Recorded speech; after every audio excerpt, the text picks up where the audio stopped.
les émotions. Les émotions, on a toujours l'impression que ça moyenne du ciel ou de l'enfer. Les bonnes, on a l'impression que c'est des bénédictions et que voilà, ça nous tombe du ciel, hein, donc on n'a aucune espèce de pouvoir là-dessus. Hein. Les négatives, c'est encore pire, on a l'impression d'être maudit. Hein, voilà, jusqu'au moment où on apprend que c'est le moyen que l'inconscient a trouvé pour communiquer avec nous, pour nous guider vers notre bien-être.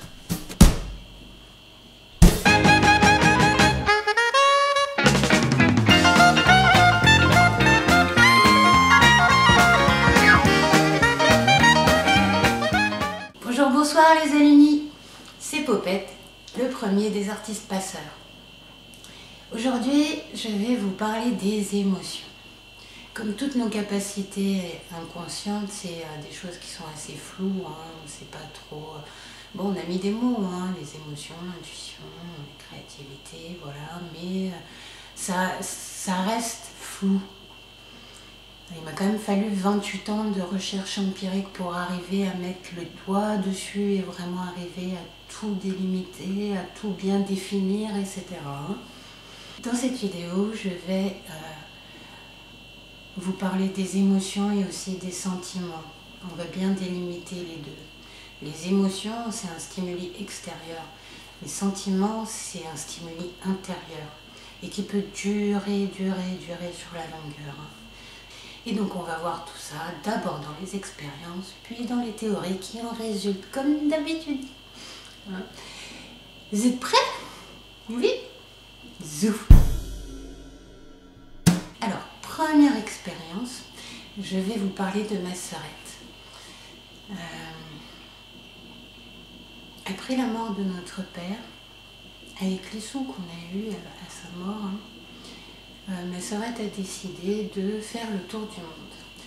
Et puis bon, il ne trouvait pas tellement de personnes avec qui les faire, et qui faire ça. Mais elle a trouvé une copine qu'elle ne connaissait pas des masses. Hein, ça s'est organisé avec cette copine-là. Et puis une fois qu'elle s'y est lancée, elle s'est rendue compte que cette copine-là, elle était franchement super méga tyrannique, quoi. Du coup, elle n'avait aucune liberté de faire, elle, ce qu'elle avait envie de faire, voilà. Et comme elle avait envie de le faire. C'était uniquement comme sa copine avait décidé. Et puis, elle s'est retrouvée avec une mononucléose. Un mois, ça a duré. Toutes les semaines, on lui changeait des antibiotiques et puis ça faisait que grossir, quoi. Elle avait des amygdales, mais alors, ça lui bouchait carrément la gorge, quoi.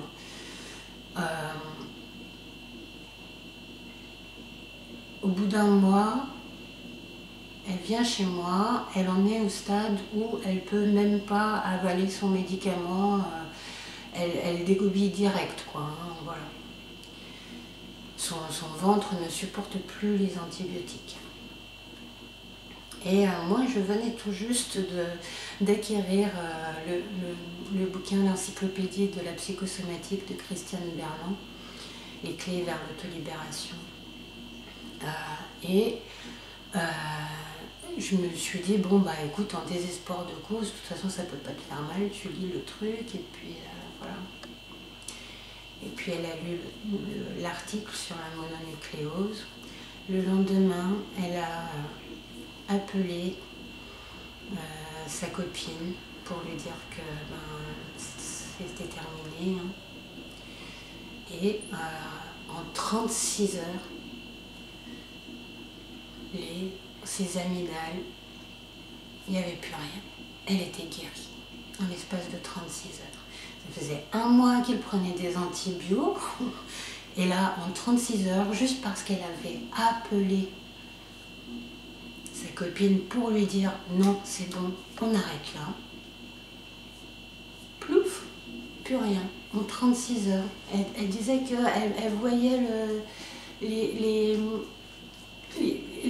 ses amygdales se rétrécir là à vue d'œil, quoi. C'était complètement hallucinant. Pour moi comme pour elle. Hein.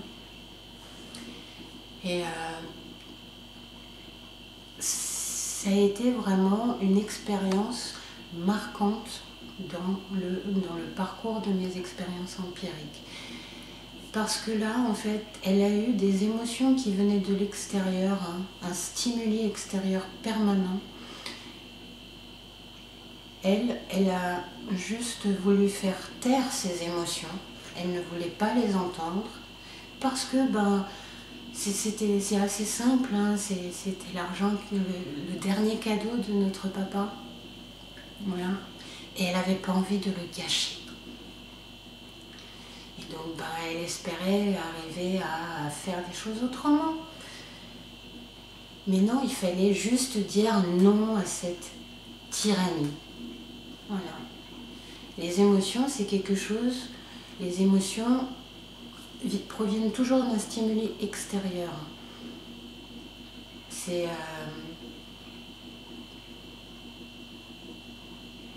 Et elles sont très brèves, mais plus le stimuli est là, et plus on a l'émotion. Hein. Donc il faut savoir dire non. Il faut savoir poser ses limites quand quelqu'un les dépasse. Hein. Et si la personne ne veut pas entendre qu'elle a dépassé des limites, si elle ne veut pas comprendre et si elle ne veut pas faire en sorte de ne plus dépasser ses limites, il faut couper les liens. Il n'y a pas d'autre solution. En tout cas, vous n'avez pas à ressentir des choses comme ça. Hein? Une émotion négative, c'est juste un non, pas ça. Une émotion positive, c'est oui, d'accord, ça, on peut y aller. Donc tant qu'on se sent bien, c'est bon. Quand on commence à se sentir mal, c'est non. Voilà. Deuxième expérience. Les colères fulgurantes de Gary. Gary est un ami qui est aussi un voisin. Hein, et il a une colère en lui qui est énorme. Elle s'accroche à certaines personnes qui lui font du mal, etc. Et à chaque fois qu'il en parle, on voit qu'il ressent sa colère dans ses yeux, là, ça lui sort par les yeux. Et puis dans ses mots aussi, il dit des mots super violents, genre je vais le tuer, je vais le marrer, je vais... voilà. Et il ressent cette émotion. Pourquoi ? Parce qu'en fait, il s'est un petit peu...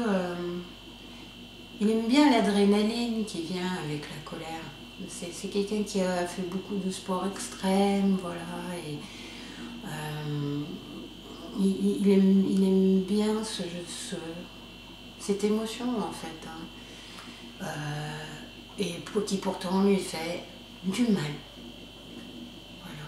Parce qu'il ne comprend pas, en fait c'est pas qu'il ne comprend pas, c'est qu'il ne sait pas que les émotions c'est juste des signaux. C'est juste des informations, c'est juste oui, non. Quand on est en colère, c'est que vraiment une grande limite a été dépassée. Et ça, c'est non. Donc on coupe les liens avec la personne. Ou alors, on essaie de lui faire comprendre, mais si elle ne veut pas comprendre, c'est non. Non et non.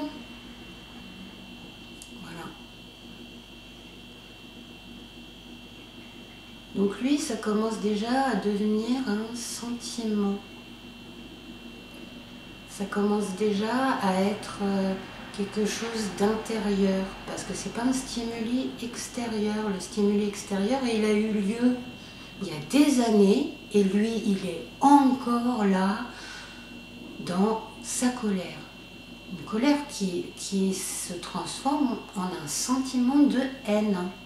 Et l'autre jour, je lui ai dit, arrête de faire du mal comme ça. En tout cas, ne te fais pas du mal comme ça devant moi, parce que moi, ça me... Ah, je peux pas. Voilà. Et du coup, il m'en a parlé beaucoup plus calmement, etc. Et là, ok, d'accord. On peut parler d'un sentiment, de quelque chose qui nous est arrivé et qui nous a provoqué de la colère, calmement. On peut en parler sans ressentir à nouveau l'émotion.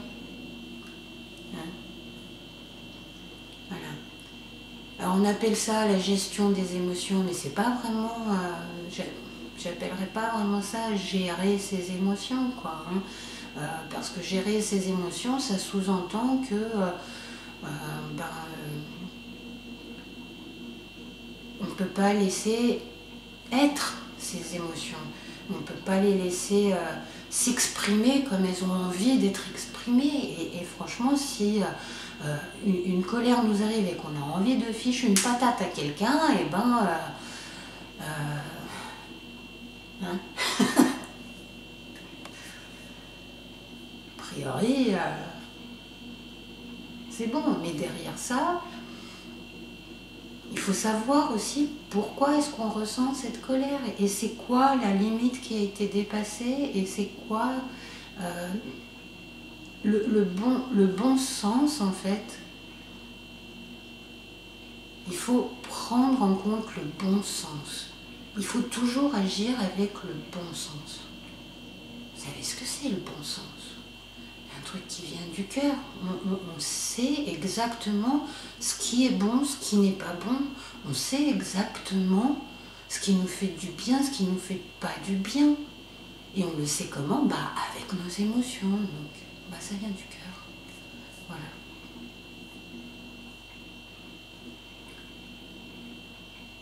Troisième expérience.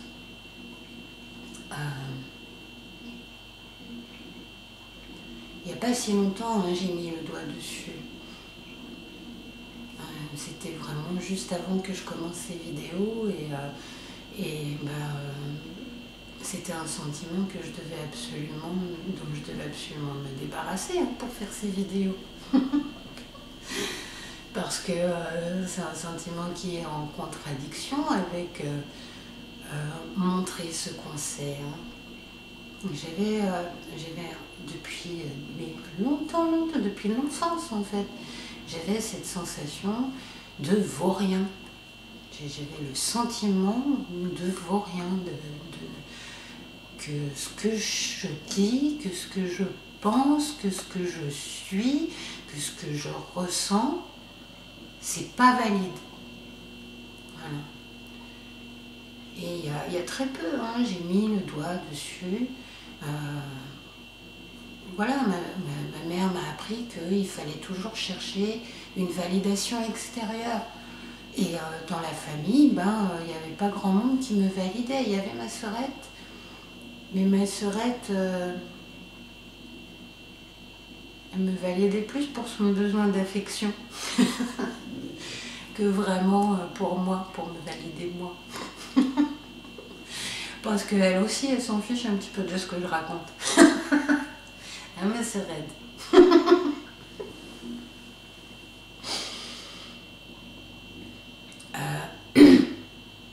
Et donc, un sentiment, ça peut durer vraiment des années, des années, des années. C'est une émotion ou des émotions, en fait, entremêlées avec des pensées et qui, au fur et à mesure du temps, se loge en fait dans l'inconscient. On n'en est même plus vraiment conscient d'où ça vient, pourquoi est-ce qu'on ressent ça, etc. Et du coup, c'est extrêmement flou et on sait pas comment gérer ça.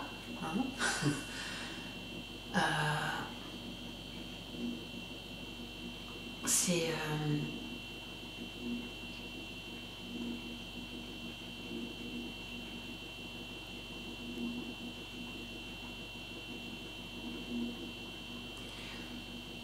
juste un sentiment désagréable. Et souvent, dès qu'on se réveille le matin, ou dans la journée aussi, quand on fait une pause, qu'on pense à rien, etc. Pof, il y a le sentiment qui vient. Voilà, c'est un sentiment récurrent, c'est des choses qui arrivent régulièrement en fait, et qui au final nous transforment au fond de nous des choses qu'on n'est pas vraiment.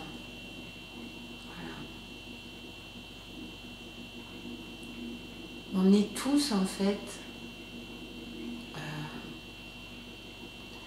on est tous uniques, on est d'accord là-dessus,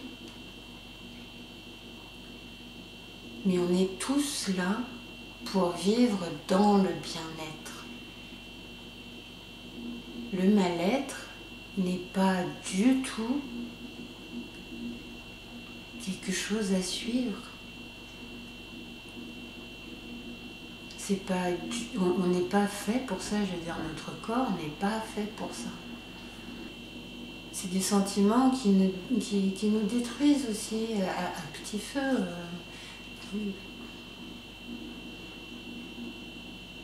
C'est pas pour rien que j'ai les dons que j'ai le corps que j'ai, que voilà.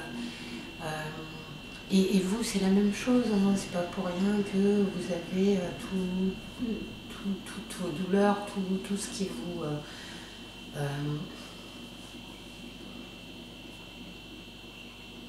tout ce qui fait que vous n'êtes plus aussi pur. Je sais pas trop si je peux dire ça. C'est des sentiments qui font qu'au final, on ne s'aime pas.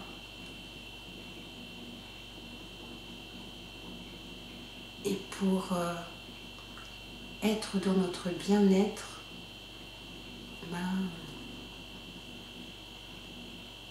il faut bien s'aimer déjà. Voilà pour les expériences. Première théorie. C'est une théorie qui existe déjà. Hein. On va délimiter là les émotions et les sentiments. Les émotions, il y en a 6 principales. Hein. C'est la peur, la joie, la tristesse, la surprise, le dégoût, la colère. Voilà. Après, derrière ça, il y a des petites émotions secondaires. Hein. Je sais pas, une appréhension qui est une moindre peur, ou un agacement qui est une moindre colère, ou alors le trac qui est un mélange de joie et de peur. Voilà. Mais il y a 6 émotions principales et le tout est géré par des hormones qui sont des neurotransmetteurs. Ils transmettent des informations. Les hormones transmettent des informations. Et là, en l'occurrence, c'est des informations de « vas-y, n'y va pas ». Voilà, c'est juste ça. C'est juste non et oui. Oui et non.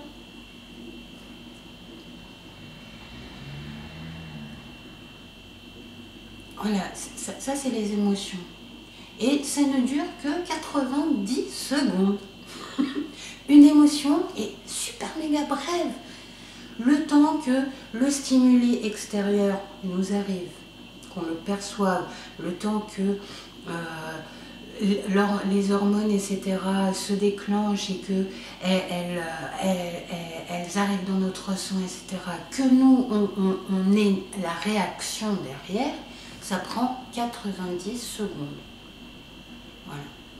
Alors après, pourquoi est-ce qu'on reste en colère des semaines durant? Eh bien, c'est parce que notre pensée, la pensée de l'événement qui s'est produit, l'imagination imaginez en fait l'événement qui s'est produit à répétition non-stop et se dire ah j'aurais dû lui dire ça, j'aurais dû lui dire ça, c'est ce qui nous remet ça nous renvoie en fait une petite dose d'hormones. Voilà. Et là, ça, c'est des sentiments. C'est des sentiments. C'est Jill Bolte Taylor qui, je ne sais plus trop si je vous l'ai déjà dit, mais c'est Jill Bolte Taylor qui est une neuroscientifique qui a effectué les recherches sur combien de temps une émotion dure. 90 secondes, hein, c'est tout. On peut être en colère seulement 90 secondes. Voilà. Moins, on ne peut pas. Mais voilà, 1 minute et demie, quoi. Ça suffit. Ça suffit pour nous transmettre l'émotion, pour nous transmettre l'information du non. Voilà. Ou du oui. Donc le sentiment, en revanche, c'est notre pensée. On imagine l'événement qui nous a stimulé, qui nous a envoyé le stimuli. On se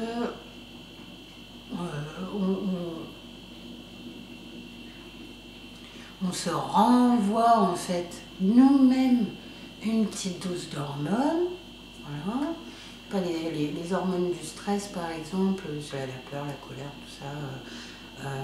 C'est l'adrénaline, la noradrénaline, le cortisol,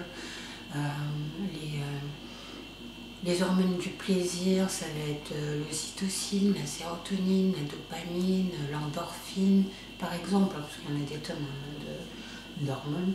Mais voilà, c'est des choses physiques, biologiques, qui se produisent en nous, juste pour nous guider. Hein, c'est comme la douleur. Si on met la main au feu, et ben on a mal. Mais c'est pour quoi faire? C'est pour la retirer, la main du feu. Voilà, puis après on met des pommades, etc. dessus. On met de l'eau froide, voilà, jusqu'à ce que ça passe. Et là, on n'y pense plus. D'accord? Les émotions, c'est pas la même chose, en particulier dans les émotions relationnelles, c'est-à-dire une peur de l'engagement, par exemple. C'est pas du tout la même chose qu'une peur de se faire manger par un lion, quand même. Vous voyez un petit peu la différence?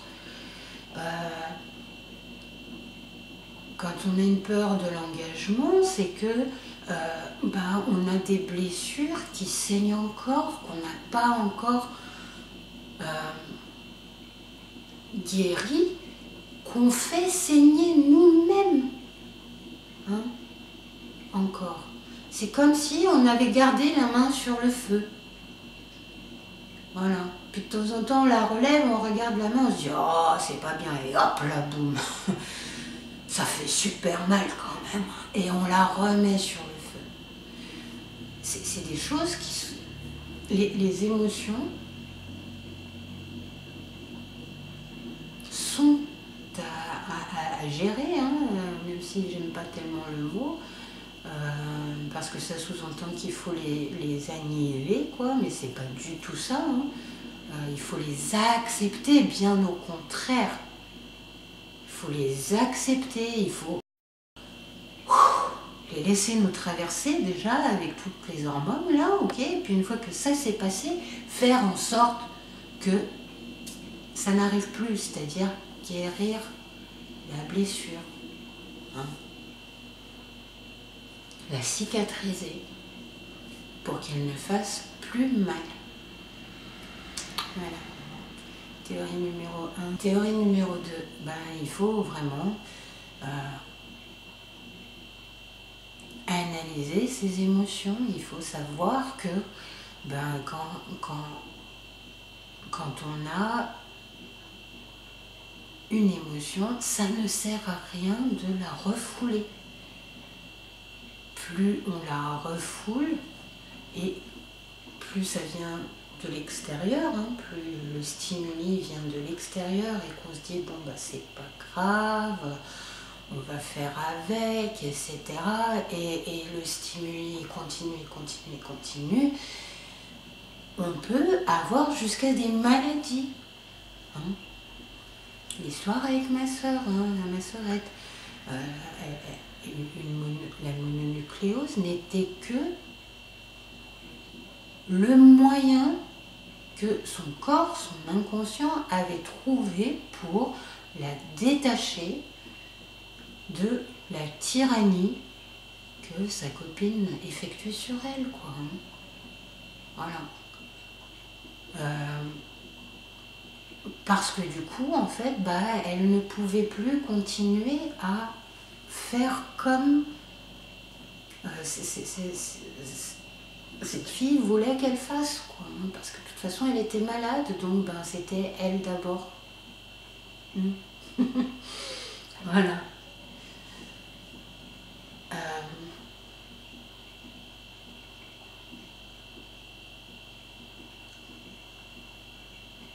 Notre inconscient fait toujours tout, juste pour notre bien-être. Et les émotions, elles sont tellement précieuses. Tellement précieuses. Imaginez ces gens qui ne ressentent pas la douleur, la galère qu'ils vivent. Hein. Eux, ils peuvent laisser la main sur le feu et se retrouver sans plus de main, toutes carbonisées.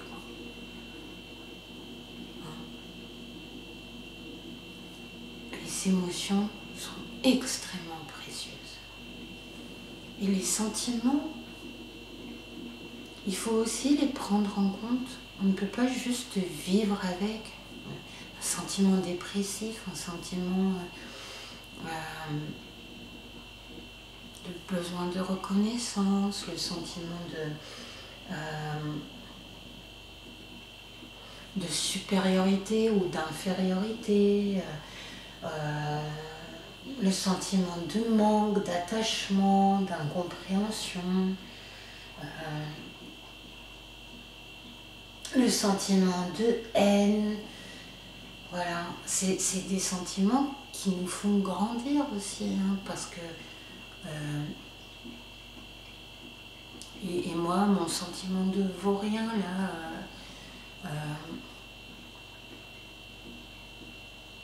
une fois qu'on les reconnaît,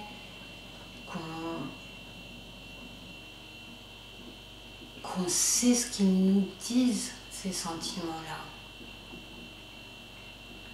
ça nous permet de grandir et on a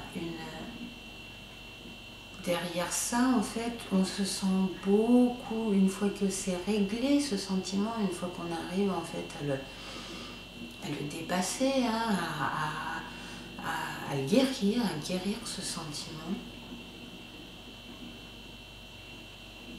et là, on arrive dans le sentiment de bien-être, d'amour, envers soi, envers les autres, voilà. Et c'est tout ce que notre inconscient veut pour nous. Il veut qu'on se sente bien. Pourquoi ? Parce que c'est notre fonctionnement optimal. C'est ce que je vous disais dans la première vidéo de cette série.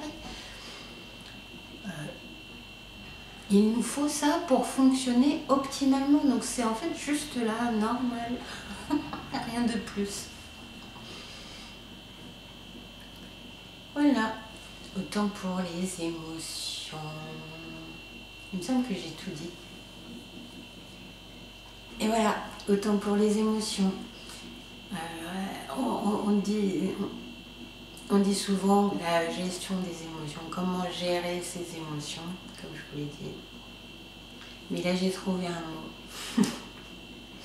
Comment vivre et bien vivre ses émotions.